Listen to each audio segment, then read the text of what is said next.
everybody, it's Jen again. I had watched Belinda's video yesterday. I think it was yesterday, or day before yesterday, and I subscribed to her. And then yesterday, CynthiaLooWho, hey girl, had a metal tag tutorial.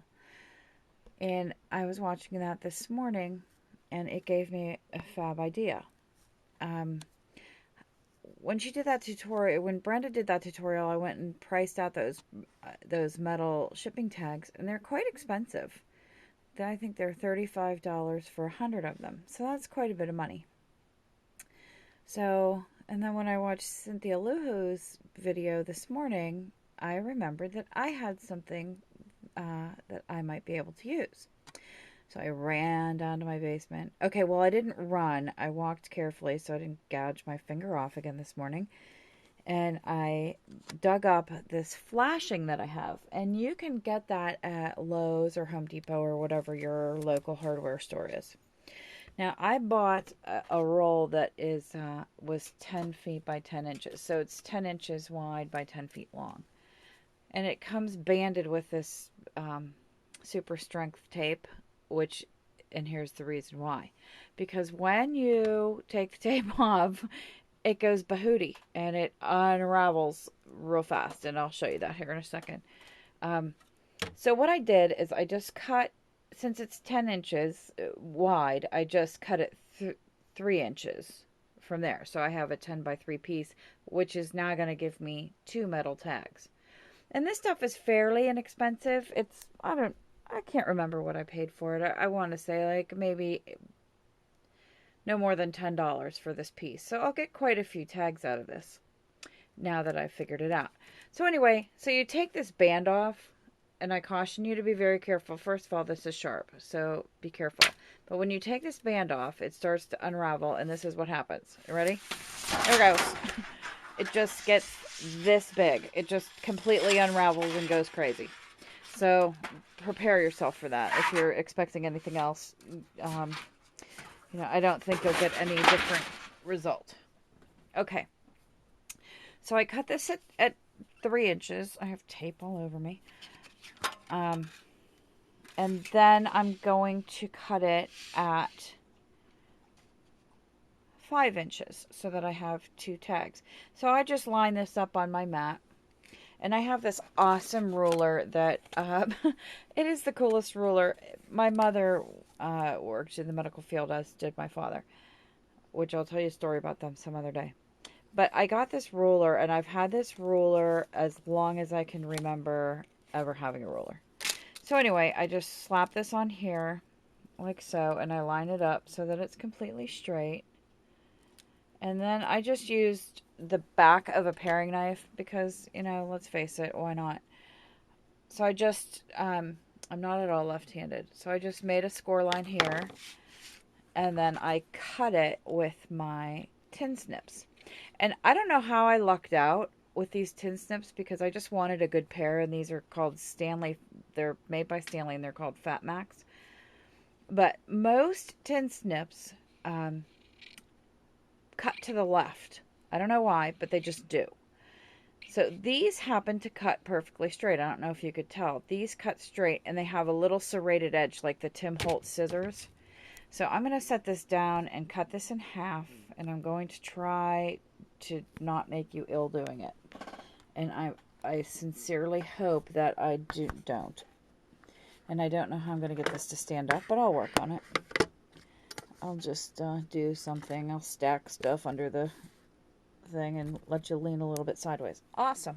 All right, so like I said, I hope I'm in frame. Am I anywhere near? Probably not. Where am I going here? Okay. I just have to lean it some. All right. So anyway, yeah, I still can't find my tripod. I have no idea where that thing went. All right, so I line this up, I make this straight, I just make a score line with my scissors, or with my paring knife, and then I go ahead and cut right on this thing. Now this is sharp, so just be careful. Just kind of have to line it up. And I try not to do what I just did, which is cut all the way through. I just kind of try to do it because you get this little divot here. All right. Now. All right. So now I have the two pieces, which are going to make two tags eventually. All right. So then I just take and I snap off a corner here. Like, hold on. This is the craziest thing ever, isn't it? I'm really just trying to make sense of this whole thing. And not, oh, dang. I don't know what I'm going to do. Hold on. Let me try something else.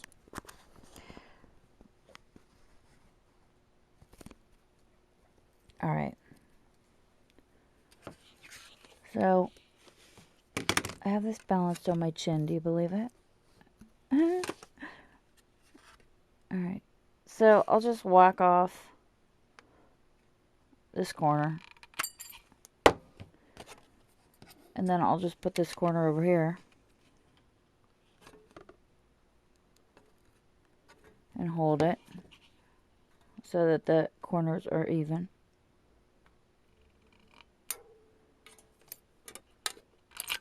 Cut that off. So I have a fairly even tag. It's hard to do with balancing a camera on your chin. So anyway, at this point, I broke out my cuddle bug. Because that's what I have. I don't have the big shot. I opened that up. And I used a Tim Holtz folder. Because I loves me some Tim. And I just slapped that puppy in there.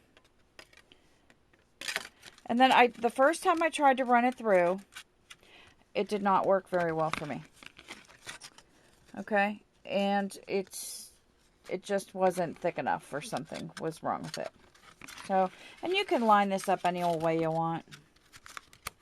So the first time I ran it through, it didn't emboss deeply. And this is one of those ones that should, okay?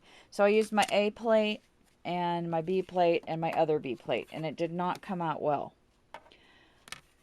So I needed a shim, and I tried to use those Spellbinders rubber mats, but that was too thick. So I was looking for the Goldilocks solution, and what I came up with was the first tag that I ran through, which came out like this, all right? Oh, and the other cool thing about the flashing I forgot to tell you is that it's gold on one side and silver on the other. So how perfect is that for Christmas? Because there's all silver and gold about it, right? So I just used this. As you can see, it's pretty flat, but it still looks cool. So I just used that as the shim. And then I made my sandwich. And I ran that through, which is going to be a neat trick with one hand. All right. And it's pretty tight now. So, I'm just kind of doing this one-handed. And you'll see in a minute. And I just kind of go back and forth a bunch of times. I don't go till it snaps. I just go as far as I need to go. And once you get it through the first time or so, it gets a little bit easier. No easier one-handed, but it does get easier. All right, so now I'm really going a lot faster, as you can see, than I was. If I had it two-handed, I'd be done already. So you just pop that out of there, and then you have a really deeply embossed image, and then you can do with it what you will. Now, what I like to do, too, that I just figured out, because those edges are fairly sharp when you cut, you know, these edges, they have that serrated kind of texture that, I don't know the best way I could describe it, would runs in your nylons. So I just took, before I ran this through, I forgot to tell you, I just took this little hammer here, and I just kind of, you know, went like this over the edges. You know, I gave it a good rubbing to kind of smooth out those edges. And it worked out just fine. And if I could find my other, oh, here it is. Here's the very first tag that I made.